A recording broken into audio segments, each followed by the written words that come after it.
जन्म तिथि से जाने कि आपकी शादी किस वर्ष में होगी। देखिए, सबसे पहले आपको क्या करना है, बहुत ही सरल तरीका है, आपको आप 2 मिनट में पता कर सकते हैं कि आपकी शादी किस वर्ष में होगी। क्या करना है, आपको जन्म तिथि लिख लेना है। मैं एग्जांपल के रूप में आपको बता रहा हूँ कि मान लीजिए 12 मार्च 2004 ये किसी की जन्म तिथि है।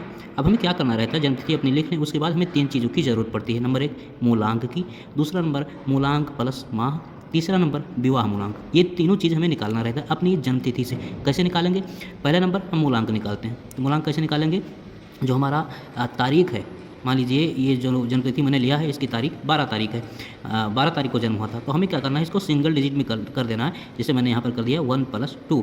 ठीक, अब क्या हो गया, 3 निकल कर आ गया। 1 + 2 कितना होगा, 3 होगा। ठीक है, तो ये हमारा मूलांक निकला है। देखिए कितना सरल तरीके से मूलांक निकला है।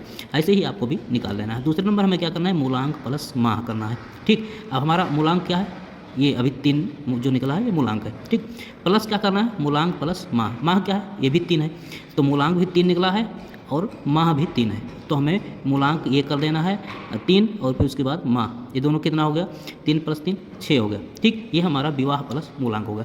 अब हमें तीसरा नंबर क्या निकालना है, विवाह मूलांक निकालना। ये कैसे निकालेंगे, तो मान लीजिए कि आपको चेक करना है कि 2026 में आपकी शादी होगी या नहीं होगी।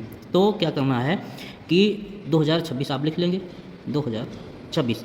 उसके बाद ये जो मूलांक प्लस माह निकला है, कितना निकला है, 6 निकला है, इसको प्लस कर देंगे।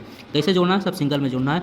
2 और 2 4 और ये 6 10, 10 के बाद और ये हो जाएगा 6 मिला दो तो कितना हो जाएगा, 16। अब आपको हर जगह ध्यान रखना है, मूलांक निकालना है तो विवाह मूलांक निकालना है तो आपको हमेशा सिंगल डिजिट में रखना। अब ये 16 आ गया तो हमें इसको सिंगल डिजिट में करना पड़ेगा। तो क्या कर देंगे, 1 + 6 कितना होगा, 7। ये हमारा क्या हो गया, विवाह मूलांक निकला है। ठीक, ये जो हमारा 7 निकला है विवाह मूलांक।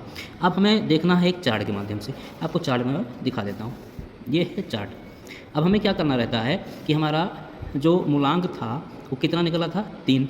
तो हमें यहाँ पर 3 देखना है कि ये मूलांक है, मूलांक के नीचे 3 देखना है कि हमारा मूलांक 3 आपको देखना है। उसके बाद हमारा जो विवाह मूलांक था वो कितना है, 7।